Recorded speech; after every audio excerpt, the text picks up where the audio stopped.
Dios les bendiga, hermanos, en esta mañana. Sean bienvenidos a la casa de Dios. Vamos a estar comenzando la escuela dominical y le invito a que se ponga de pie y abramos nuestra Biblia en el libro de Hechos. Vamos a estar leyendo en el capítulo 2, versículo 39. Hechos, capítulo 2, versículo 39. Me puede indicar con un amén cuando lo tenga listo. Hechos 2:39, amén, dice así la palabra de Dios: porque para vosotros es la promesa, y para vuestros hijos, y para todos los que están lejos, para cuantos el Señor nuestro Dios llamare.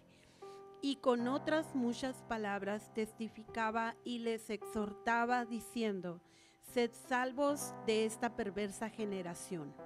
Así que los que recibieron su palabra fueron bautizados, y se añadieron aquel día como 3,000 personas, y perseveraban en la doctrina de los apóstoles, en la comunión unos con otros, en el partimiento del pan y en las oraciones. Hasta ahí, hermanos. Y perseveraban, dice, en la doctrina. Amén, en la enseñanza, perseveraban porque de esta manera aprendían de Jesús y de esta manera, hermano, también crecían en la fe. Qué bueno que esta mañana nosotros podemos estar aquí, hermano, para también aprender, amén, y para también poder crecer. Vamos a orar. Te damos gracias, Señor, en esta mañana porque nos permites tener un día más de vida, Señor, y nos concedes estar aquí en tu casa.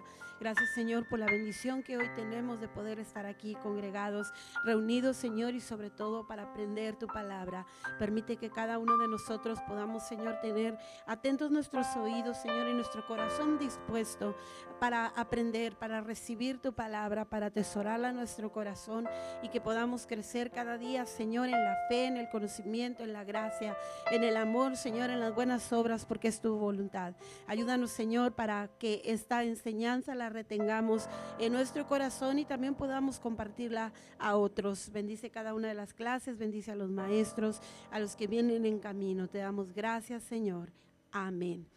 Vamos, hermanos, a cantar este canto, al que me ciñe de poder, y vamos a estar pasando a nuestras clases después de ello. Al que me ciñe de poder, aquel que mi victoria es, solo a él alabaré, solo a él exaltaré. Al que me ciñe de poder,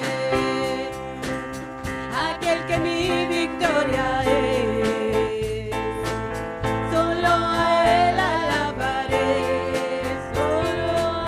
solo a él exaltaré. De ti será mi alabanza en la congregación. Yo cantaré y alabaré tu nombre, Señor. De ti será mi alabanza en la congregación. Yo cantaré y alabaré tu nombre, Señor.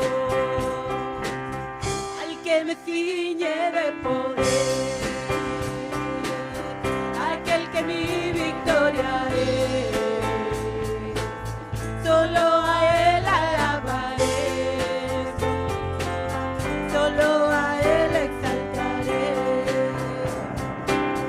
Al que me ciñe de poder,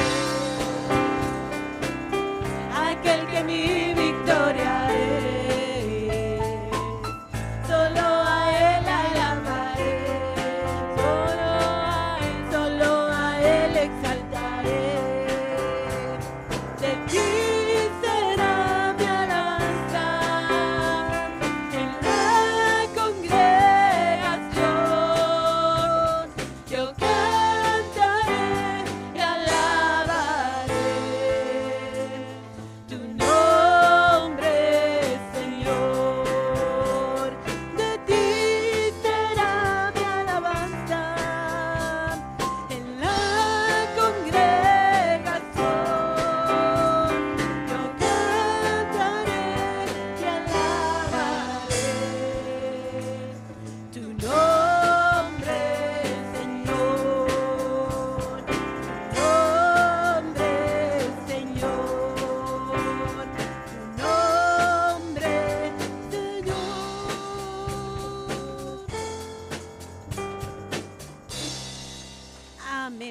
Pueden sentarse, hermanos, y podemos pasar así a nuestras clases.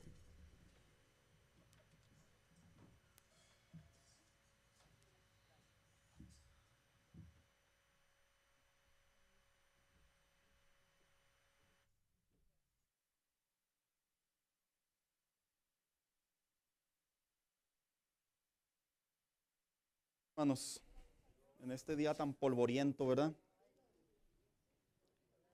Ha estado haciendo aire toda la mañana, toda la madrugada, todo el día, hermanos. He sido testigo de ello. Pero bueno, así es el paso, ¿verdad, hermanos? Pero aquí queremos vivir, ¿verdad? Aquí estamos. Sean bienvenidos esta mañana a la escuela dominical, hermanos. ¿Y qué les parece si damos inicio al tema que hemos estado desarrollando? A manera de término general lo digo, estamos viendo lo que vienen siendo las diferentes posiciones teológicas que se han desarrollado precisamente a raíz de que la palabra de Dios finalizó, se hizo el canon y hombres comenzaron a interpretar de diferentes maneras la Biblia. Debemos de reconocer que ha habido hombres que sí han interpretado correctamente la Biblia y hay hombres que no lo han hecho. Lo interesante de esto es que el hombre en la actualidad no tiene manera de poder recibir inspiración para poder hablar por medio de la palabra de Dios. Pero el hombre sí puede estudiar y aprender a través de la misma palabra de Dios y de sus mismos contenidos de qué manera podemos introducir, interpretar mejor la historia, la teología sistemática, como se le conoce en términos de estudio. Hoy vamos a continuar con este pensamiento de la teología adventista, de lo que viene siendo el juicio investigador. Vamos a seguir observando esta parte porque vuelvo a repetir como dije al inicio. Este es lo que se le conoce el eje de su doctrina o el eje de su credo. Y a la misma vez, conforme estamos explorándolo y conforme lo estamos observando y viendo a la luz de la palabra de Dios hacia dónde se recarga el pensamiento, también de la misma manera aprovechamos para aprender más en relación a nuestra relación con Dios en temas, hermanos, que sinceramente casi no se desarrollan dentro de las iglesias y más en la actualidad. ¿Qué peligros hay que la iglesia deje de hablar de ciertos temas? Inmensos, hermanos. La iglesia tiene el deber, todas las iglesias tenemos el deber de diversificar los diferentes temas que la palabra de Dios nos da. ¿Por qué razón? Porque conforme pasan los tiempos se van adjudicando o se van produciendo, se van replicando ideas que un día estuvieron escritas y que por alguna razón no tuvieron mucha fuerza, pero debido a la ignorancia, debido a la falta de estudio, debido a la perversidad, como el apóstol Pablo lo dijo, van a salir con una vez que yo muera ovejas que no van a tener piedad, o lobos rapaces que no van a tener piedad de ustedes. Hemos visto cómo sí se han desarrollado diferentes aspectos en relación al término de Dios. Y las iglesias tenemos el deber, hermanos, de poder enseñar todo lo necesario en relación a la palabra de Dios. Un pastor, aprovecho para decir esto, un pastor que no procura enseñar diversos temas en relación a la Biblia, está teniendo una gran debilidad. La Biblia no solamente es salvación. Ese es nuestro eje, pero no es solamente salvación. Un pastor que solamente se dedica a hablar de unción, que se dedica a hablar del pecado, que se dedica a hablar solamente del Espíritu Santo, está teniendo una gran debilidad, porque la Biblia no se centra en esos temas. Está diversa la palabra de Dios. Y nosotros, más en estos tiempos, tenemos que tener el deber, tanto como oyentes, tanto como exponentes de la palabra de Dios, en conocer los diferentes temas. Así que cuando hablamos en relación al juicio investigador, hoy vamos a hablar de esta cuarta parte, en donde la semana pasada solamente vimos una mitad de lo que viene siendo la participación o la actividad de lo que Cristo está haciendo en el cielo. Yo la semana pasada decía que en realidad el hecho de pensar que Cristo está midiendo los pecados de las personas, que Cristo tiene en sus manos rollos y toda esa expresión metafórica, sinceramente solo son preposiciones, porque la Biblia no habla que lo está haciendo el Señor. Sin embargo, la Biblia lo que sí habla es lo que Él está haciendo, y la gran mayoría de los pasajes bíblicos que veíamos es que Él está sentado en su trono. Y algo que llegábamos a la conclusión es que el tiempo del hombre versus el tiempo de Dios está muy desfasado, hermanos. Lo que para nosotros pueden ser miles de años en la actualidad, en el cielo no es el mismo tiempo, lo cual deja en claro que no podemos pensar que está sucediendo lo mismo o que se están yendo 24 horas. Inclusive el libro de Apocalipsis dice que allá Él va a ser nuestra lumbrera, su gloria. Entonces, básicamente, la idea del sol, de la luna y toda la parte científica que compone un día, en realidad va a desaparecer, hermanos, de acuerdo a la palabra de Dios y al libro de Apocalipsis. Por eso lo especifico. Cuando hablamos ahora, dice aquí, vamos a entrar en esa actividad de Cristo. El por qué es que la palabra de Dios sí enseña sin ningún problema que el hombre es justificado. Y al ser justificado, al ser redimido, al ser perdonado, al ser santificado y todos sus derivados, el hombre en realidad, aunque parezca muy difícil de interpretar para otro grupo de pensamientos, el hombre no es salvo por obras, ni por su vida moral, ni por sus buenas acciones, ni mucho menos, hermanos, va a pasar por una balanza en donde se va a determinar si es salvo o no es salvo. No estamos en una tortillería donde nos van a medir las libras, hermanos, ni los gramos. La palabra de Dios es muy directa y enseña que el que es justificado por la fe. Que no aprenda a vivir una vida conforme a la palabra de Dios, la misma Biblia lo enseña y lo dijo el apóstol Juan, se está engañando a sí mismo. Así que vamos a dar inicio. Y si una vez que Cristo en obediencia y amor viene a morir por la humanidad para pagar por su pecado, dice que cumple con la ley sacrificial que el hombre necesitaba para ser perdonado por Dios, refiriéndonos al sistema sacrificial que inicialmente Dios le dio a su pueblo. Y dice, ahora su cumplimiento finalizó toda la obra de sacrificios. Actualmente, los judíos, o muchos de ellos, tienen la idea de que el hombre que vino a la tierra hace más de 2000 años, el hombre que vino a la tierra básicamente era un profeta o simplemente era una persona muy moral que murió en una cruz y por ende no lo reconocen como la profecía mesiánica, el Hijo de Dios encarnado viniendo a la tierra.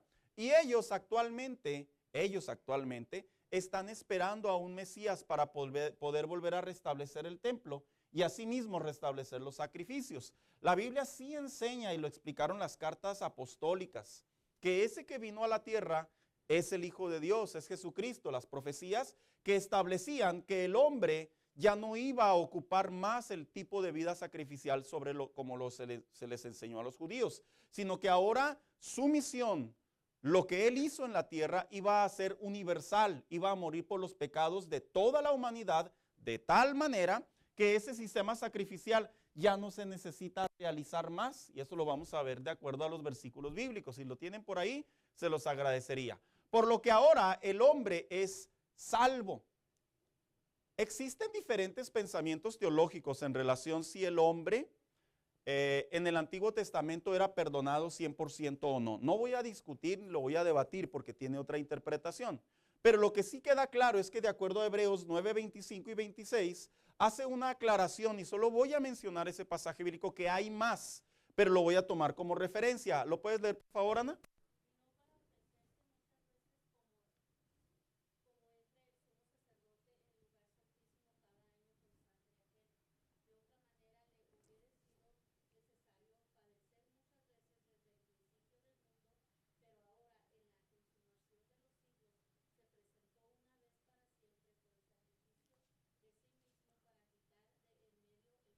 Dice, una vez, ¿y qué dice? Para siempre.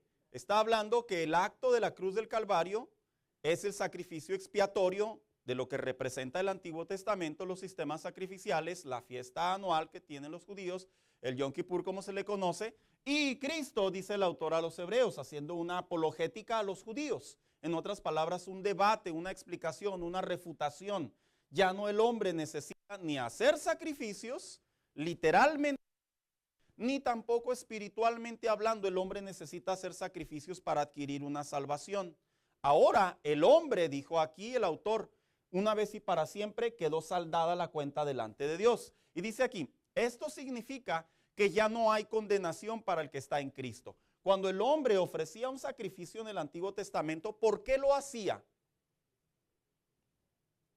Porque había pecado, porque la ley se lo marcaba que había pecado. Y no había una manera en que el hombre pudiera ser perdonado si no es por medio del sistema sacrificial, y se le quitaba la condenación a través de esos dos animalitos que no voy a entrar en detalle o en mención porque ya lo he hecho anteriormente. El animalito que moría, ese animalito prácticamente en su inocencia, en su mejor estado, perfección para la interpretación del hombre. En su estado, ese animalito tomaba el pecado del hombre ante los ojos de Dios, y Dios se lo ilustró al hombre para que supiera cómo es que él era perdonado, porque por medio de la sangre, la misma Biblia dice en la carta a los Hebreos, es como se da la remisión de pecados. Entonces, básicamente, lo que hace aquí el autor a los Hebreos es que le dice a la iglesia, no en el cielo, en la tierra.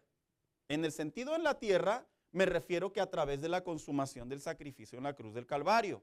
No en el cielo que se esté efectuando constantemente, o que en el cielo se esté revisando para ver si es digno de. No, le dice, ha sido librado de la condenación, ya no está en condenación. Romanos 1, 8 y 2. Voy a dejar una aclaración. La permanencia de la comunión con Dios es lo que le da la identidad, como dice más adelante Santiago, de que verdaderamente esa persona vivió delante de Dios de acuerdo a la palabra de Dios. ¿Quién lo lee, por favor, Romanos 1 y 2? Léanlo, por favor.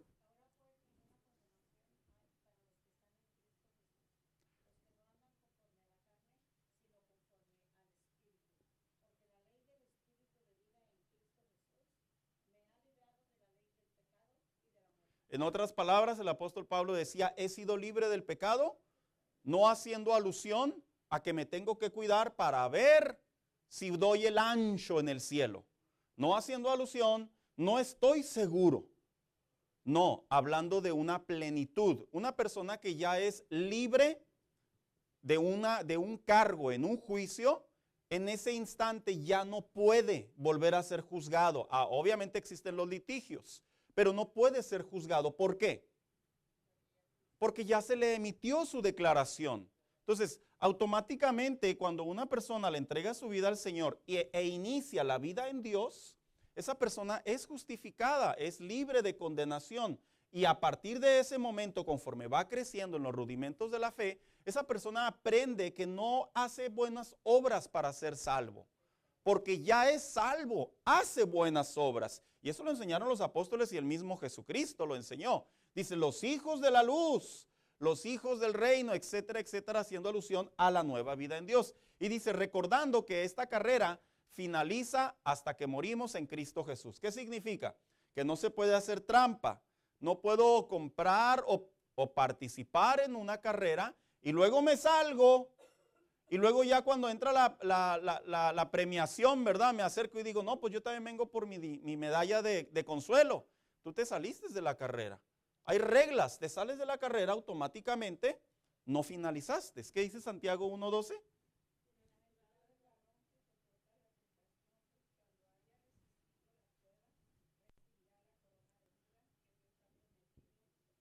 Entonces, no es que la salvación se esté produciendo en nuestro diario vivir para pagarla hacia ella, no.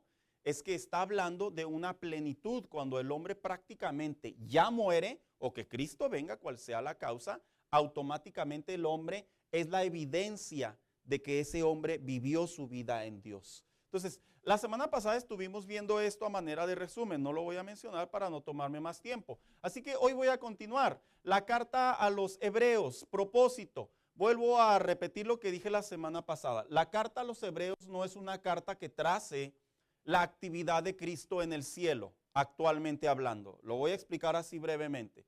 No existe tal argumento en la Biblia que trace que la carta a los Hebreos es la actividad de Cristo en el cielo. Lo que traza la carta a los Hebreos es la sombra, lo que dijo el autor, lo que espiritualmente hablando o lo que sucedía en la tierra, espiritualmente hablando se pagó en el cielo. Eso es lo que traza el autor a los Hebreos. ¿Y por qué lo digo?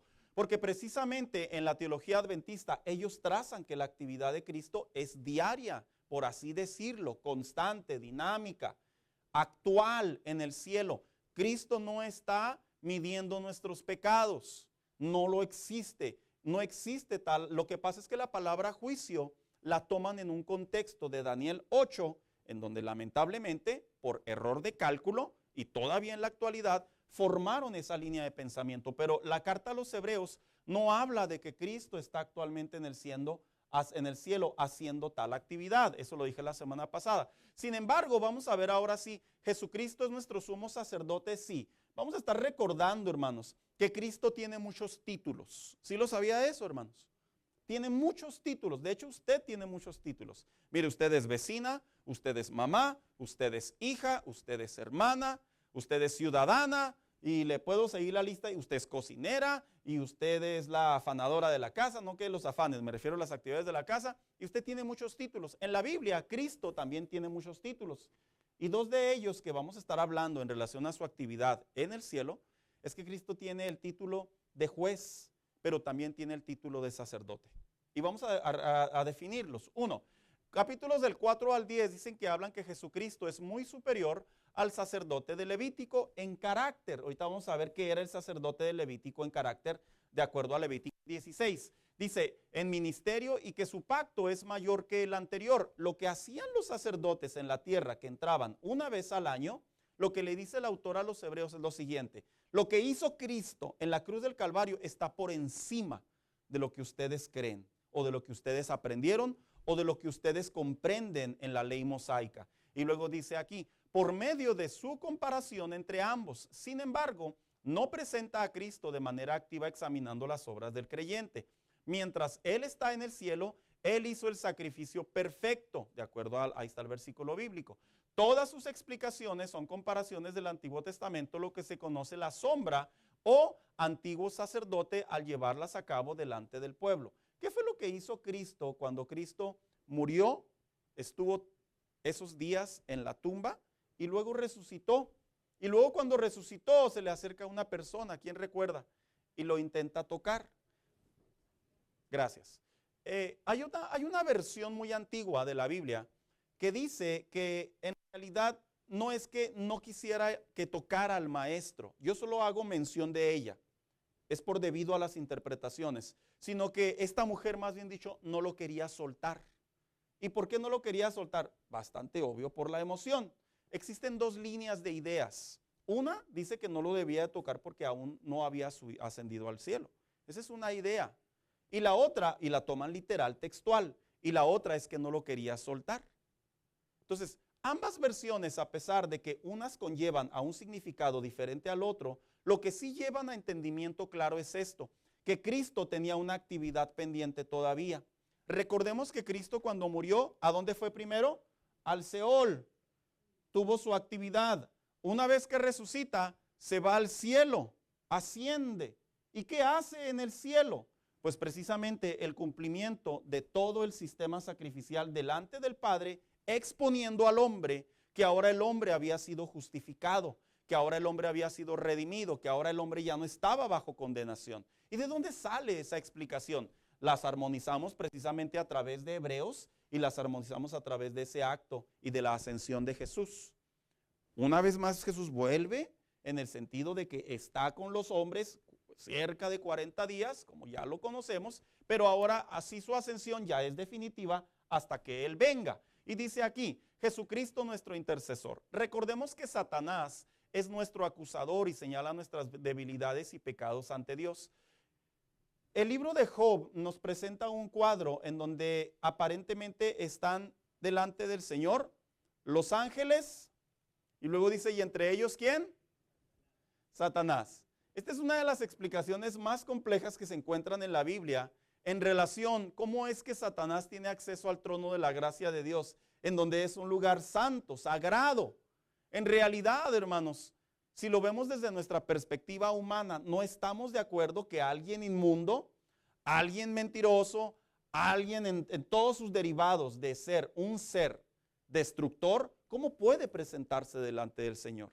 Y muchas personas aluden a diferentes explicaciones. Yo le voy a decir cuál es la explicación a la cual yo participo.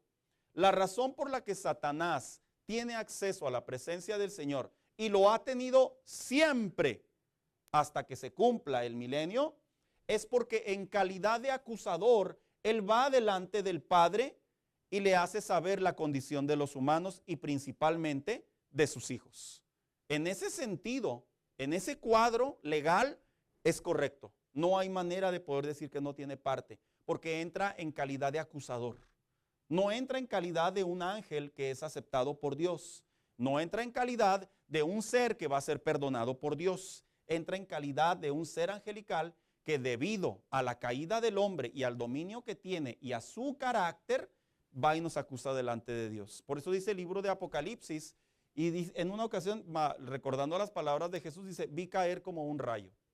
Y luego más adelante el libro de Apocalipsis enseña que Satanás es arrojado. Hace mención de ello, ¿por qué? Porque este ser tiene esa actividad, que es otro tema en lo que se le conoce la teología de la satanología. Y posteriormente dice aquí, sin embargo, las acusaciones caen en oídos sordos en el cielo. Ahora, ¿por qué si Satanás va y nos acusa delante del Padre, por qué el Padre no puede ver al hombre, específicamente a su hijo? ¿Por qué no lo puede acusar? Porque ha sido libre de la condenación. Así de simple. Escuche lo que le voy a decir. Satanás, en su actividad como ser acusador, va delante de Dios y habla mal, utilizando nuestro entendimiento, habla mal de usted y de mí. Yo lo vi, míralo, tú vistes, tú eres omnipresente, tú estás en todos lados, tú eres omnisciente, tú lo sabes todo. Falló, pecó, renegó, apostató, etcétera, y todos sus derivados. Pero la Biblia enseña que debido al sacrificio que Cristo hizo, ¿cuándo? Una vez. ¿Y para cuándo? Para siempre. El Hijo de Dios es eximido en esa condición.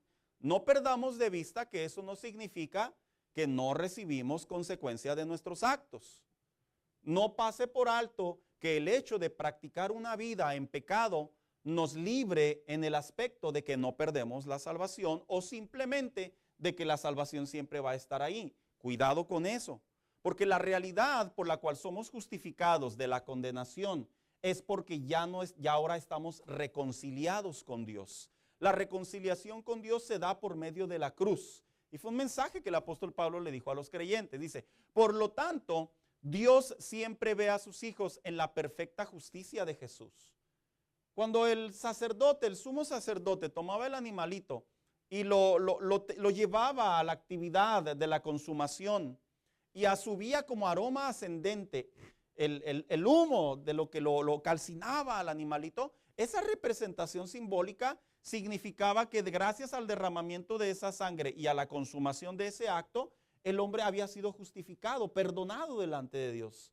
A través de Cristo, lo que hizo en la cruz del Calvario y lo que hizo delante del Padre, lo que fue y lo que hizo, recordemos que eso fue lo que a nosotros nos reconcilia con Dios. Por eso es que el cristiano no puede dejar entrar en su mente el decir, le fallé a Dios, pequé delante de Dios, ya Dios no me quiere. Dios me da la espalda. Escúchame, de acuerdo a la Biblia, jamás Dios nos da la espalda.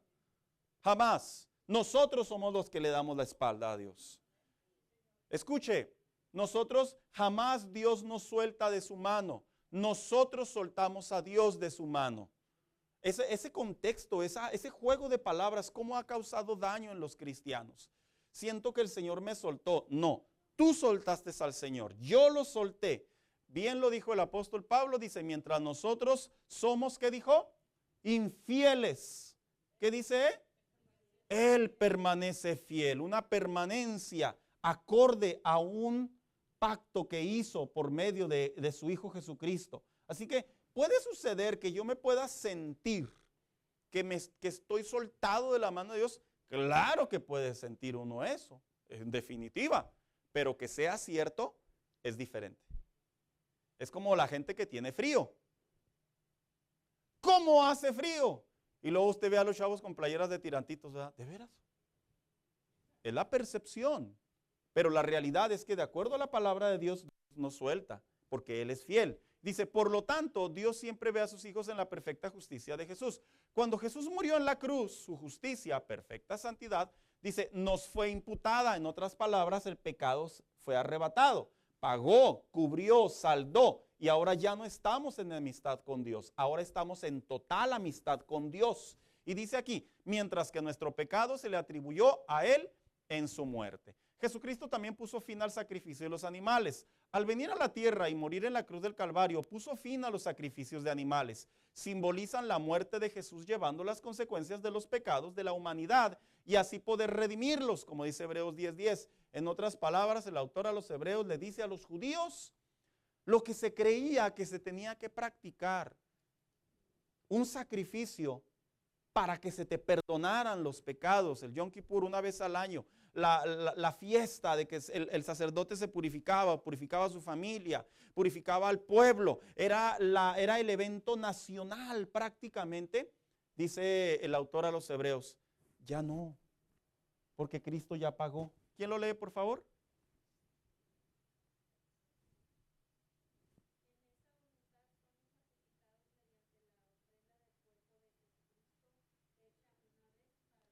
Ah, ¿qué dice que somos? Santificados. Y luego, ¿qué dice al finalizar? Una vez y qué. Por eso es que usted y yo, de acuerdo a la Biblia y por medio del sacrificio de Cristo y el arrepentimiento de nuestros pecados, adquirir la nueva naturaleza, caminar con Dios de acuerdo a los preceptos de la palabra de Dios, legalmente en términos celestiales somos santificados. Mira, hermano, yo entiendo que cuando nosotros pecamos, ciertos pecados nos dañan, nos molestan, nos afligen. Vaya, ¿a qué hijo de Dios? Si algún día a un hijo de Dios el pecado ya se le hace como cualquier otra cosa, cuidado, significa que ya no hay comunión con el Espíritu Santo. Significa que básicamente tú crees, pero ya no lo estás sintiendo, ya no tienes intimidad con Dios. El Espíritu Santo ya prácticamente se nos hizo un callo. Pero fíjese lo que dice aquí. Si somos santificados, eso significa que cuando nosotros pecamos en la tierra, hermano, no estamos pecando en calidad de hombres pecadores bajo una condena. Estamos pecando en calidad de que estamos sujetos a una carne que está padeciendo por la consecuencia del pecado. ¿Y cuál debe de ser nuestro sentir de acuerdo a la palabra de Dios? Yo me debo de sentir mal. Ahora, esto no es algo que se enseña, ¿eh? Esto es algo que ahora sí está en nuestra identidad. No es así como que si tú pecas, te debes de sentir mal.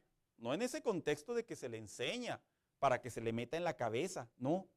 El hombre se ha comprobado infinidad de veces en lo que representa su arquitectura emocional, que el hombre cuando hace algo mal, el hombre sabe que hizo algo mal. Y no se ha descubierto desde la posición psicológica solamente. El mismo apóstol Pablo en la carta a los Romanos capítulo 2 lo dijo. La razón es porque la ley de Dios está ¿en dónde? En el hombre. Aunque no la conozca, dice, la ley de Dios está dentro de él. Entonces, automáticamente cuando un cristiano peca delante de Dios en la actualidad, nos sentimos mal porque ofendimos, insultamos a nuestro Señor, pero no en un contexto de una vida entenebrecida o apartada del Señor, sino de que nuestra relación con Dios está en una constante lucha. ¿Y qué sucede? Que eso nos anima ¿a qué? A no volverlo a hacer. Pero sin embargo, dijo el autor a los Hebreos que hemos sido santificados ¿cuándo? Siempre. Porque el sacrificio de Cristo está ¿cuándo? Siempre. Está la imagen de Cristo, por así interpretarlo. Y dice aquí, y de arriba a abajo, dice, ubicado, recordemos que el velo que estaba ubicado entre el lugar santo y el lugar santísimo se partió en el templo. Esta es la historia cuando Cristo muere y el velo se rasga. Dice de arriba a abajo. ¿De arriba por qué? Porque prácticamente es una expresión de que desde el cielo se rasgó. Dios lo rasgó, no el hombre.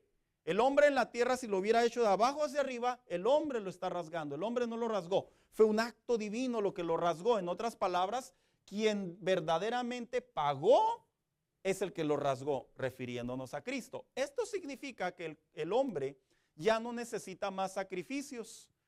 Por esa razón, Cristo dijo en la cruz, consumado es. La frase consumado es en el griego hace referencia al pago de una deuda. ¿Y cuál era esa deuda? La deuda de nuestros pecados. El templo celestial abierto. El arca era la pieza principal del mobiliario en el lugar santísimo del tabernáculo en el desierto. Así como en el templo de Jerusalén tenía un trono de oro encima, el lugar donde se rociaba la sangre del cordero el día de la expiación, cuando se hacía esto simbólicamente, este trono cambiaba de ser un trono de juicio a un trono de misericordia. Se llamaba el propiciatorio. Era aquí donde Dios suplía la necesidad de perdón que tenía el hombre en el Antiguo Testamento. Así se llamaba propiciatorio. ¿Qué significa la palabra propiciatorio? ¿Quién ha escuchado las oraciones cuando la gente dice, Señor, sé propiciatorio a mí? ¿Sí la ha escuchado? sé propicio a mí. Utilizamos ese término también. ¿Alguien sabe lo que es propiciatorio, hermanos? Es un sinónimo de misericordia. Ten compasión de mí, sé misericordioso de mí. Mientras en el altar, en lo que se le conocía, hermano, como el trono encima, en donde se rociaba la sangre, se estaba encauzando un juicio, el animalito era el condenado.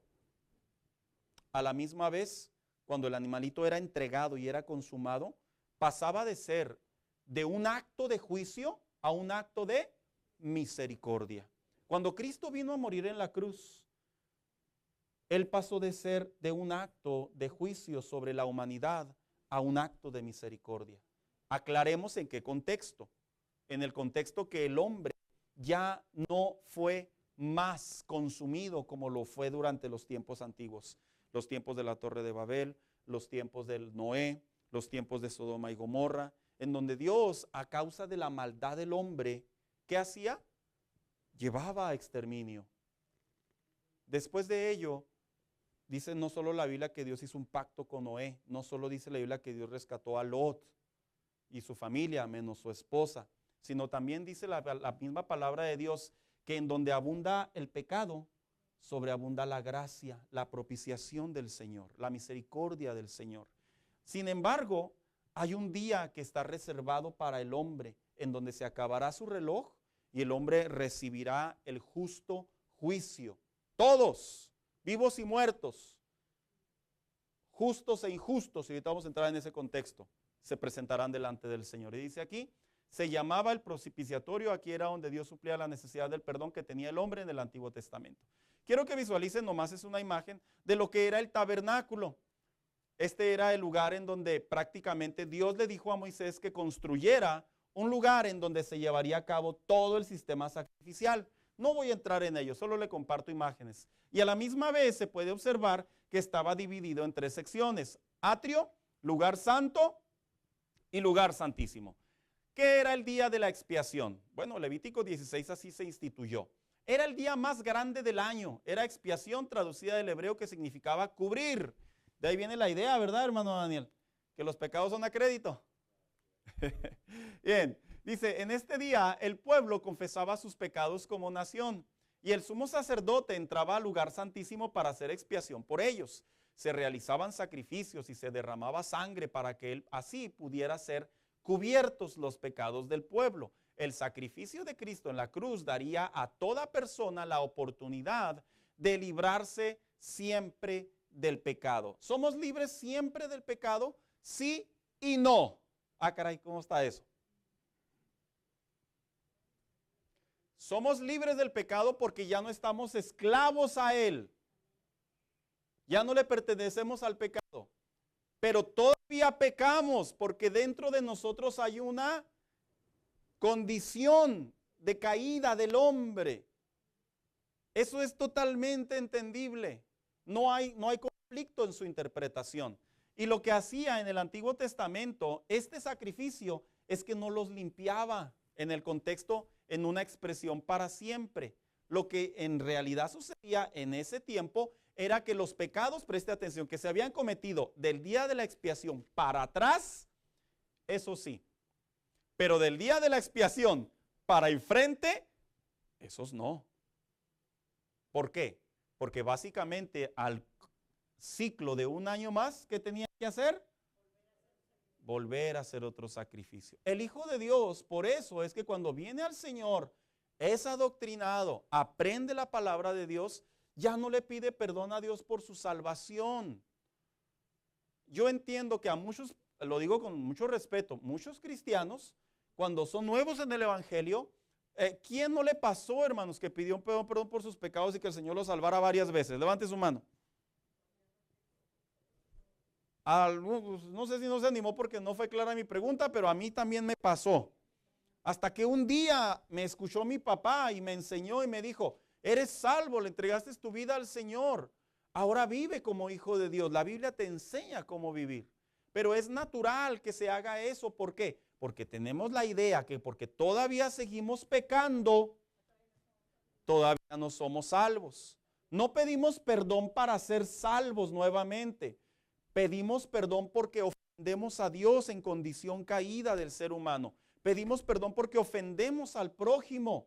Pedimos perdón porque inclusive nos ofendemos a nosotros mismos. Pero no para salvación. La salvación se consumió en la cruz del Calvario y dice Juan 3:16 al 18, que al que cree en su nombre, al que cree en él, dice, ya no es condenado, en una expresión de una justificación plena, una santificación plena y por ende una regeneración en donde progresivamente el Espíritu Santo va ayudándonos a parecernos más a Cristo. Vuelvo a repetir, mire, en la doctrina de la soteriología, ese es el término correcto en el griego, se le conoce que cuando una persona se entrega al Señor suceden 3 efectos. El primero es que es justificado. Significa que Dios lo quita, le quita el pecado delante de Dios. Ya no hay enemistad. El Señor lo perdona. El Señor lo libra. Ya no hay condenación para él. Es justificado, es justo delante de Dios. Este sucede de manera instantánea a través de un corazón que verdaderamente se arrepiente. Yo he conocido personas que se arrepienten en una noche, en una tarde, en un día. Y viene una transformación, hermanos, instantánea. Pero también he conocido otras personas que se entregan al Señor y todavía practican ciertos pecados. Pero ¿por qué sucede eso? Yo lo he explicado muchas veces, porque muchas de las veces al no ser adoctrinados, las personas todavía practican ciertas cosas. Va a haber un punto en donde el Espíritu Santo va a llegar un consejero, un líder, un anciano, un maestro y los va a instruir. 2, ¿qué sucede cuando la persona es salva? Le entrega su vida al Señor. Viene el segundo punto, es santificado, como ya lo acabamos de leer varias veces. ¿Qué es santificado? Es limpiado. Limpiado básicamente es que ya no hay en él esas ataduras al pecado, metafóricamente hablando. Ya no está encadenado al pecado. Es por eso que ahora el cristiano en realidad le pasa como al elefante. ¿Qué le sucede al elefante cuando usted quién ha ido al circo? ¿A quién no le entró la pregunta? ¿Por qué un semejante animalote que pesa un montón de toneladas está atado a un grillete sobre el piso? Porque su condición mental desde que era niño se le enseñó que no podía. Escuche lo que le voy a decir. Cuando una persona viene a Cristo, debe de saber que su condición delante de Dios ya no está atado al pecado. Le voy a decir algo un poco más trágico para muchos cristianos. Cuando tú y yo pecamos, ¿sabes por qué pecamos?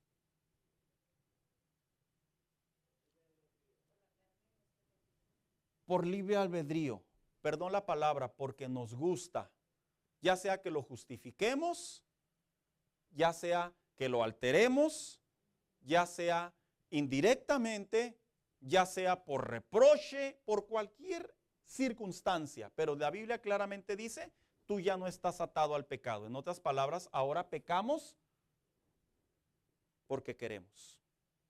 Entonces yo puedo dejar de pecar en esas áreas, pastor, que constantemente me avergüenzan delante de Dios. La respuesta es sí, claro que sí, porque ha sido santificado ante los ojos de Dios, ha sido limpio. ¿Qué sucedía cuando la persona llevaba el animalito, el sacerdote, sumo sacerdote, ofrecía el sacrificio? El pueblo era justificado. ¿En qué contexto? Era cubierto su pecado, pero a la misma vez que eran también aceptados delante de Dios. Dios decía, ha sido limpio. ¿En qué sentido? No hay condenación. No te tengo por qué perseguir de tu vida pasada. Es por eso que la semana pasada yo hacía una pregunta. Si vamos a ser juzgados cuando estemos en el tribunal de Cristo por nuestros pecados sin Cristo, y no podemos ser juzgados por nuestros pecados sin Cristo, porque Él ya, en términos judiciales, Él ya nos perdonó. Él ya pagó. Mira, una persona que es libre en un juicio puede ser enjuiciado 2 veces por su mismo pecado, por su misma falta. Contésteme usted. No, no puede. ¿Por qué? Porque ya se emitió una sentencia, se desahogaron las evidencias y automáticamente esa persona ya se dictaminó su condición legal. De la misma manera, Cristo no nos puede acusar, lo digo a manera de paréntesis para nuestro entendimiento, no que así lo dice la Biblia. No nos puede juzgar por lo que hicimos fuera del Evangelio. Vivíamos en tinieblas, estábamos en oscuridad. Sin embargo, la Biblia sí dice que daremos cuenta, y eso es en el tribunal de Cristo, de toda nuestra condición. ¿En dónde? En Cristo. No para salvación, sino para que el justo juicio de Cristo delante de su pueblo y delante del injusto sea un juicio pleno, eterno, conforme el Padre les designó al Hijo. Cristo y la expiación sustituta. ¿Qué significa que Cristo es la expiación sustitutiva? Dice, Él tomó nuestro castigo. Ahí lo dice Isaías 53:5. ¿Alguien que me ayude a leer Isaías 53:4 y 5, por favor? Nomás ese lo voy a leer para continuar con los demás.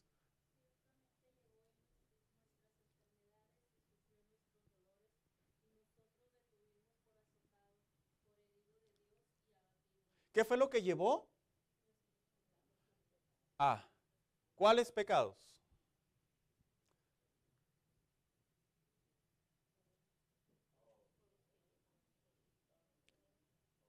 Todos. No nos confundamos.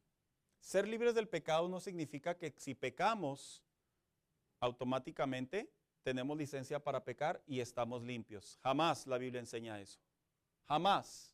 Ese es el error del extremo del calvinismo, de que ellos dicen que la persona es salva para siempre. Es de mucho cuidado esa idea. Está muy mal trazada, sin embargo es muy defendida. Sigue leyendo, por favor.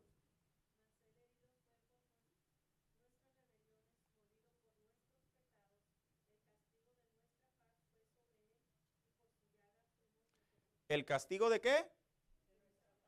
En otras palabras, el hombre estaba destinado, condenado, castigado. Pero la visión que tuvo el profeta Isaías en relación al acto mesiánico a futuro, habla básicamente que eso fue lo que produjo delante de Dios el cumplimiento de dejar de ser sacrificios. Y dice aquí, no solamente tomó nuestro castigo, sino que Cristo murió en representación de todos los pecados de la humanidad. Lo que antiguamente se le conocía el animalito, que era el inocente, el que pagaba el pato por los pecados del hombre. Oiga, qué padre, ¿verdad? Decía de repente ahí el judío, el israelita. ¿A dónde vas? No, pues voy a pagar mis pecados. No, pues serán los del animal, porque el que va a morir es el animal. Qué padre idea. Dios se las mostró con la finalidad de que entendieran que un justo moría por el injusto, un inocente por el pecador. Y como todo buen mexicano, el Señor les dio la mano, y estos ¿qué hicieron? Como se dice vulgarmente, agarraron la pata. Una manera de decir, abusaron. Por eso más adelante les dice, a través de otro profeta, estoy harto de sus sacrificios. Una manera de decir, ustedes piensan que por venir a hacer eso no están cambiando su condición y ya los perdoné, así no funciona el sistema sacrificial. Siguiente, Cristo redimió la maldición de la ley. Cuando dice que redimió, ¿qué significa redimir? Perdonar. ¿Qué más significa redimir? Liberar. Recuperar. Entonces automáticamente eso también hizo el Señor. Cristo tomó nuestro castigo para sí mismo. O sea, en otras palabras, cuando el hombre había sido ya condenado, Él lo tomó. El lugar fue el madero. Murió una sola vez. ¿Cuándo dice? Por los pecados. No solo lo dijo la autora de los Hebreos, también el apóstol Pedro. El sacrificio de Cristo muestra, ¿qué dice? Una justicia. Cuando alguien es declarado inocente en una corte y va y delicte otra vez, cual sea, va y quiebra la ley otra vez, ¿por qué razón es acusado? Por lo que delictió en tiempo después de que salió justificado, que salió inocente, o el juez le agarra y le dice, ¿sabes qué? Voy a traerme los archivos que tenías de los años anteriores que te dejé libre, también te los voy a echar al paquete de una vez. ¿Cuándo? Por lo que hizo, ¿cuándo? El nuevo, el anterior no. Entonces automáticamente la justificación que nosotros recibimos en el lenguaje judicial que tenemos por medio de Cristo, yo soy salvo. Y no soy salvo intentando ganarme el cielo. No soy salvo intentando agradar a Dios. No soy salvo intentando dejar de ser condenado. Soy salvo porque por medio de la cruz y la oportunidad de haber creído, arrepentido y vivir en novedad de vida, dejar que el Espíritu Santo resida en mí y yo tener comunión con Él, cuidar mi relación con Dios, eso me da prácticamente la naturaleza y la identidad de que el día que Cristo venga por mi vida o por su iglesia, soy justificado en el cielo. ¿Cuándo? Desde el momento que le entregué mi vida al Señor. No voy a llegar al cielo, me va a decir el Señor, mira, como que me daba la impresión, como que le echabas ganas. No, no. Porque para empezar el rapto, cuando la iglesia ascienda y los muertos en Cristo, como dice la carta la carta a Tesalonicenses, la carta a Corintios, como lo enseñó el apóstol Pablo, cuando los cristianos asciendan, los que mueren con Cristo y los vivos, ese es el mejor momento para saber si en realidad, sí o no, si hay alguna duda, se queda o se va. Fuera de ahí, ya no hay un segundo tiempo, en el sentido de que no hay manera de decir, Señor, como que no mencionaste mi nombre. No, se quedó. Y ahora sí, agarrémonos a la gran tribulación. No lo digo sino en el contexto, me refiero uniéndome para no parecer acusatoria mi expresión. Ahora sí, estamos en serios peligros. Posteriormente dice aquí, este era el sacrificio que hacía el día de la expiación el sumo sacerdote. ¿Cuándo se consumió esto? En la cruz del Calvario. Actualmente el Señor Jesucristo no está haciendo ningún sacrificio en el cielo, ni tampoco está llevando medida para saber si alguien es digno o no es digno. Jesucristo es nuestro sumo sacerdote. Hay una diferencia entre un sacerdote y un sumo sacerdote, hermanos. El sumo sacerdote era una participación para un evento único, una vez anual. El sacerdote era una actividad prácticamente diaria. Ya no entró una vez como al año, como la ley lo marcaba, de acuerdo a Levítico 16. Él como sumo sacerdote entró una vez y para siempre en el santuario. ¿Cuál santuario? Hay un santuario en el cielo. Hay una discusión muy amplia en relación a que si en el cielo hay un templo o no hay un templo. Hay unas interpretaciones muy extrañas, pero no podemos ir más allá. Tenemos que ver lo que la Biblia dice. El hecho de que la Biblia diga la palabra templo, hay que ser muy cautelosos. ¿Por qué razón? Porque para nosotros un templo a lo largo de los años ha cambiado mucho. ¿Sí sabía eso? Mucho ha cambiado. Entonces hay que entender, mire, imagínense que alguien, un cristiano progre, que le dijeran en el cielo hay un templo, va a estar bien chida como mi iglesia, luces apagadas y humo y moviéndonos todos. ¿Me explico, hermanos? Hay que ser muy cautelosos cómo interpretamos esas palabras. Bien, posteriormente sigo leyendo. Esto significa que los pecados se perdonaron para siempre, nos justificó. ¿Cuáles pecados? Los pecados de la condenación, no los pecados de actuar indebidamente, como dice la carta a los hebreos, deliberadamente pecas. Él mismo dice, si ahora pecas deliberadamente, él mismo dice a sí mismo, ya no hay otro sacrificio para ti, dándoles a entender, no te sostengas en la idea de que porque ya le entregaste tu vida al Señor, el pecar simplemente te exime. Hay que ser cautelosos. Dice por ahí, pagó nuestra libertad de esclavitud por el pecado para siempre. Por eso es que vuelvo a repetir, el Hijo de Dios es libre del pecado. Ahora pecamos por lucha constante, pecamos por gusto, pecamos por deporte, pecamos por cínicos, pecamos por mentirosos y pecamos por muchas razones más, que no es de agrado usar esas palabras, pero es la verdad. Cuando se trata a una persona de cuidar su relación con Dios, se tiene que autoexaminar a uno mismo y dejar de engañarse. Mire, hay gente que dice, ay, es que voy a la tienda y ya todo es azúcar, todo es harinas, todo. Y pues, ¿qué como? Una persona que quiere mejorar su salud física. Por eso tengo problemas de alta presión, de diabetes, de sobrepeso, y empiezan a justificar un montón de cosas, ¿no es cierto? Usted puede ir al mismo supermercado y ahí puede encontrar comida sana. Usted puede tener una vida práctica para tener una vida sana. Es muy diferente el pensar que por el hecho de que estamos rodeados de pecado todos los días, nosotros digamos como hijos de Dios, bueno, pues es que por eso peco, porque pues ya, nomás me subo a mi carro y ahí está un anuncio de una mujer semidesnuda. Llego a mi trabajo y ahí están hablando barbaridades. Prendo el celular y ahí salen cosas indebidas. Pues por eso peco todo el día. No, no es cierto. Pecamos todo el día o parte del día porque nosotros queremos. Hace tiempo vi un artículo en las noticias, una mujer que ganó el primer lugar aquí en Estados Unidos, que su repostería quedó reconocida a nivel nacional. A nivel nacional quedó reconocida hace algunos años. Y luego le pregunta la reportera, le dice, bueno, ¿y cuál es tu postre favorito? Y me sorprendió tanto su respuesta. ¿Qué cree que dijo? Dijo, yo no como estos postres. Y le dice la reportera, pero ¿cómo? ¿Tú los haces? Dice, sí, pero no los como. Dice, los pruebo, los tengo que probar. Dice, pero no los como. Yo cuando vi ese reportaje dije, qué interesante manera de poder formar una idea como cristianos. Estamos rodeados de pecado, pero ¿quién elige participar, hermanos? Uno elige participar. Entonces dice aquí, nota, esto no significa que podemos pecar voluntariamente sin recibir castigo. Al contrario, es una vida mayor de responsabilidad. Hebreos 10:26, por favor.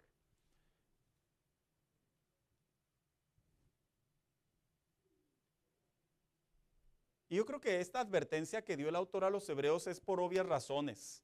Imagínese uno que otro haber dicho, ya no tengo que ir a hacer sacrificios, ya fui perdonado para siempre, ¡qué suave! Y luego viene el autor a los hebreos. ¿Lo tiene, hermana Raquel? Léalo, por favor.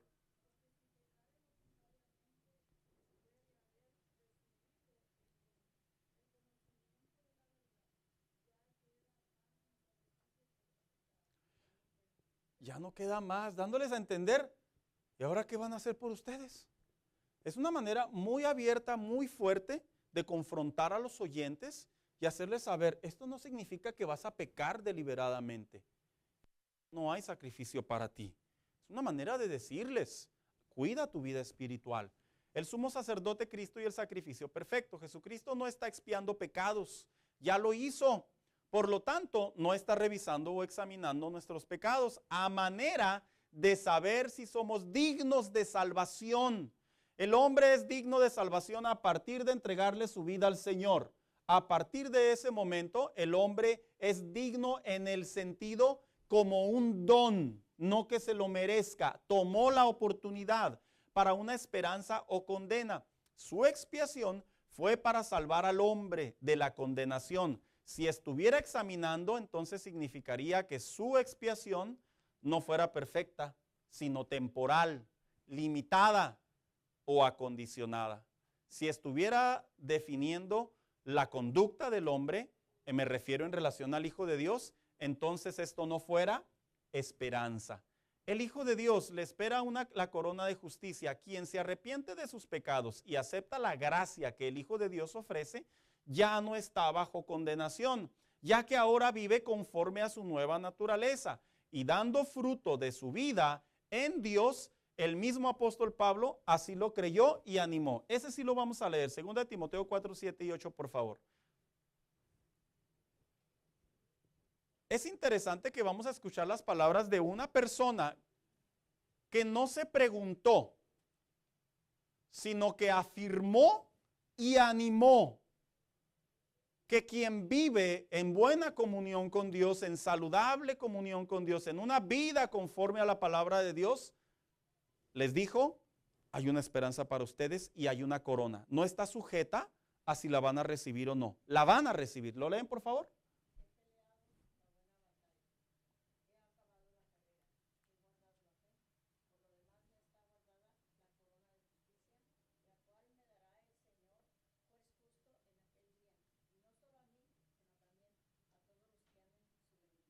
Fíjese, dice el juez justo. Y dice que va a recibir una corona. No se pregunta si la va a recibir. No se pregunta si está preparado. Dice, la voy a recibir.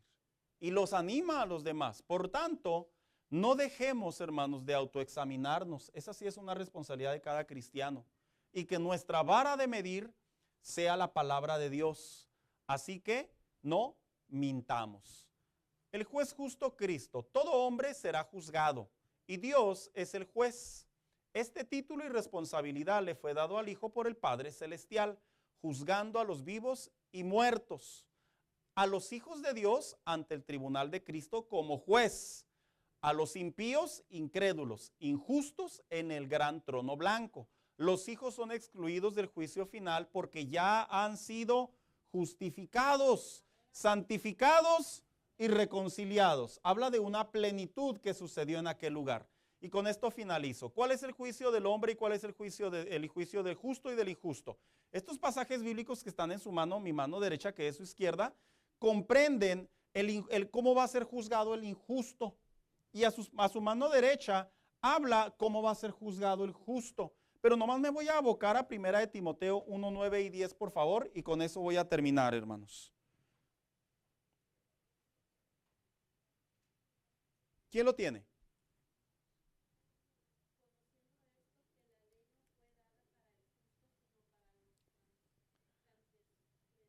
A ver, ¿la ley no fue dada para quién? A ver, vamos a definir. No significa que la Biblia no es para el cristiano. Cuando leemos el contexto de todo el capítulo, lo que está enseñando el apóstol Pablo, clara y abiertamente, sin discusión, es que el Hijo de Dios no se va a enfrentar a un juicio ante el gran trono blanco, armonizando los pasajes bíblicos, sino que ellos son los que van a enfrentar la justicia de Dios por su desobediencia y rebeldía. ¿Sigue leyendo? ¿Y quiénes son los transgresores? ¿Qué es transgredir? Pasar. Los que estuvieron en constante rebeldía con Dios, como dice Juan 3:17 y 3:18, y al que no cree ya ha sido ¿qué? Está transgrediendo. La Biblia enseña que el que no es hijo de Dios es hijo del diablo. El hijo del diablo está en enemistad con Dios. Así se considera en la Biblia. ¿Sigue leyendo? ¿Para quién es ese juicio? ¿Para quién y quién dijo? ¿Usted es un impío? No. ¿Usted es un pecador? No tenga miedo de decir. ¿En qué contexto? Pero no en el contexto de que estamos en rebeldía delante de Dios bajo una oscuridad espiritual o un rechazo a la gracia de Dios. En el contexto de una vida que todavía está sujeta al pecado hasta que Cristo nos lleve en cuerpo glorificado. Entonces el mismo apóstol Pablo ahí dice que la ley va a ser aplicable para el impío y para el pecador. La ley, ¿cuál es la ley que va a ser aplicable para ellos? La del juicio. ¿Cuál juicio? El Dios que lo juzga todo. Sigue leyendo, por favor.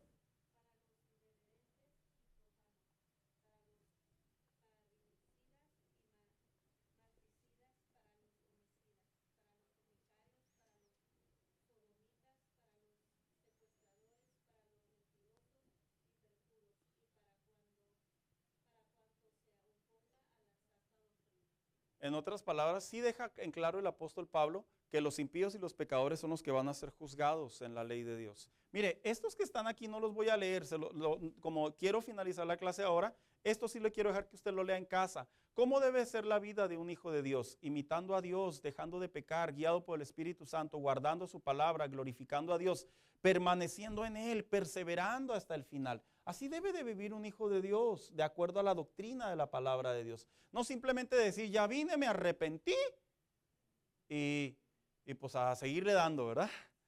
No, no está entendiendo entonces la palabra de Dios. Su relación con Dios no la está entendiendo. La relación con Dios se guarda, se cuida, es diaria y eso nos da la virtud, como dice Santiago 1 y 12, la evidencia de que el que perseveró hasta el final, ese es el que muestra que verdaderamente fue salvo. No en el contexto para salvación. Es como a usted, ¿cómo se le certifica que usted trabajó 40 horas en su trabajo? ¿Cómo? Con el reloj. Imagínese que usted fuera a trabajar 2 días y le pagaran los 5. ¿Usted va y reclama?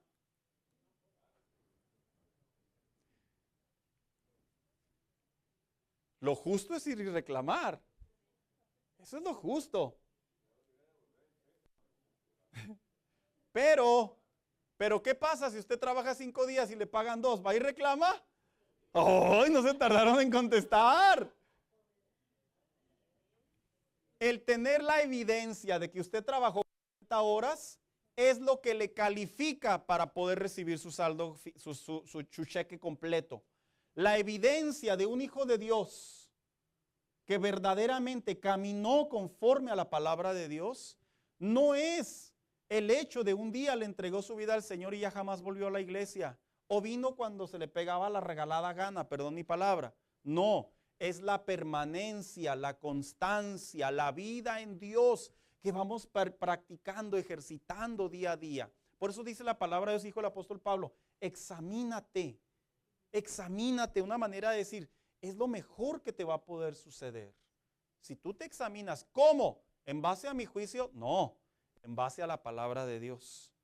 Y para ello, yo podré enseñar cosas diferentes. Usted podrá escuchar cosas diferentes, pero si no están de acuerdo a la palabra de Dios, no nos haga caso, por favor. Porque eso significa que está escuchando a hombres y no a lo que la palabra de Dios nos enseña. Vamos a ponernos de pie, hermanos, en esta hora. Vamos a darle gracias a Dios. Te damos gracias, Señor, por la bendición que nos das.